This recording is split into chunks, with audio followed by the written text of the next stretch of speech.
अस्सलाम वालेकुम दोस्तों, मेरा नाम है मार हसन अली और आप मेरा यूट्यूब चैनल देख रहे हैं हसन टीवी। दोस्तों, आज हम बात करने वाले हैं सऊदी अरब के बारे में। सऊदी अरब ने बहुत बड़ा कदम उठाया। गरीब और मज़दूर लोगों के लिए बहुत बड़ी खुशी की बात है। सऊदी अरब का ये कदम बहुत अच्छा कदम है, जो के लिए वहाँ पे जो लोग काम करते हैं उनके लिए। तो दोस्तों, पूरी न्यूज़ जाने से पहले जो न्यू दोस्त हैं वो चैनल को सब्सक्राइब कर लें, घंटे के बटन को दबा और वीडियो पसंद आने की सूरत में लाइक ज़रूर कर दीजिएगा। दोस्तों, ये वीडियो जो जितनी हो सके शेयर कीजिएगा, क्योंकि जो लोग सऊदी में खासकर काम करते हैं उनके लिए बहुत फ़ायदा मंद है, और जो लोग जाना चाहते हैं उनके लिए भी। क्योंकि सऊदी में दोस्तों मैं आपको बता दूं, पहले जो होता था सऊदी अरब में ने जो है अपने कानून बदला है। पहले वहाँ पे जो गरीब मज़दूर काम करते थे वो कफ़ील के अंडर होते थे, कफ़ील के नीचे काम करते थे, उसकी मर्ज़ी पर वो काम करते थे।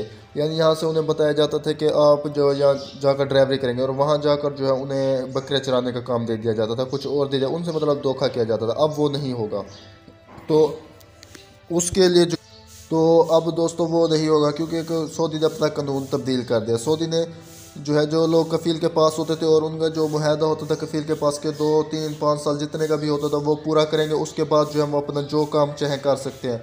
अब वो ऐसा नहीं कर सकते। मतलब अगर कफ़ील उनका पहले इस पासपोर्ट या कोई चीज़ जब्त कर लेता था, डॉक्यूमेंट्स उनके सारे ले लेता था और उन पर केस भी कर देता, उन्हें जेल में भेज सकता था। अब नहीं होगा, क्योंकि सऊदी ने कानून तब्दील किया कि कोई भी मजदूर अपनी मर्ज़ी से अब तब्दील कर सकता है अपना काम। अगर उसके साथ धोखा हुआ, वहाँ जाकर अपना काम तब्दील कर सकता है, किसी दूसरे के पास काम करना चाहे कर सकता है। उसे कफ़ील से इजाज़त लेने की कोई ज़रूरत ही नहीं है।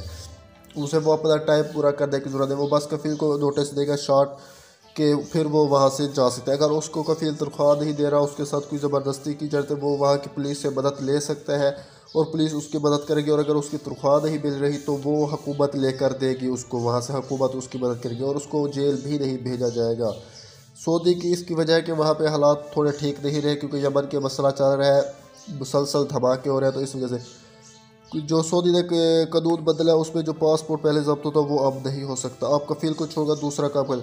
और अगर पहले ये होता था कि आप वहीं पे काम करते हैं, कफ़ील से आपके हाथ बंद हो गया, आप पहले पाकिस्तान यानी या इंडिया जहाँ से भी आप वहाँ जाएंगे, अपना टाइम पूरा करने के बाद फिर वहाँ से दोबारा सऊदी के लिए नया वीज़ा लेंगे, फिर कफ़ील कैसा हो ये नहीं।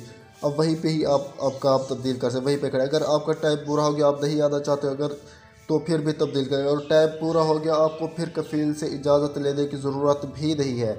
मतलब इजाज़त ये नहीं है कि आप कफ़ील को जस्ट दो ऑनलाइन सिस्टम में आप नोटिस भेजेंगे, जी हमें चाहिए छुट्टी, तो वो आपको इनकार नहीं करता। अगर इनकार भी करे तब भी आप जा सकते हैं, वो कुछ नहीं करेगा, क्योंकि आपने उसे नोटिस दे दिया है। मतलब सिर्फ आपने नोटिस देना है, उसके बस में कुछ नहीं होगा, आप फिर जा सकते हैं। इसके लिए वो ड्यूरेशन अभी उन्होंने बताया नहीं है, उसके लिए वो मुकर्रर कर रहा है कितना होगा, तो इस पर भी वो सऊदी हुकूमत बताएगी अभी। और उसके अलावा अगर आप सऊदी में कहीं टूर करना चाहते हैं, आप कफ़ील की मर्ज़ी के बिना नहीं जा सकते थे, अब वो भी जा सकते हैं। आप हज भी कर सकते हैं, आप यूएई तक भी जा सकते हैं अपनी मर्ज़ी से। आप जस्ट कफ़ील को ऑनलाइन नोटिस कर देंगे। तो ये थी दोस्तों न्यूज़। जो वहाँ पे काम करते हैं उनके लिए बहुत बड़ी खुशखबरी। आपको कैसे लगे हमें कमेंट में ज़रूर बताइएगा। मिलते हैं नेक्स्ट वीडियो में। अल्लाह हाफिज़।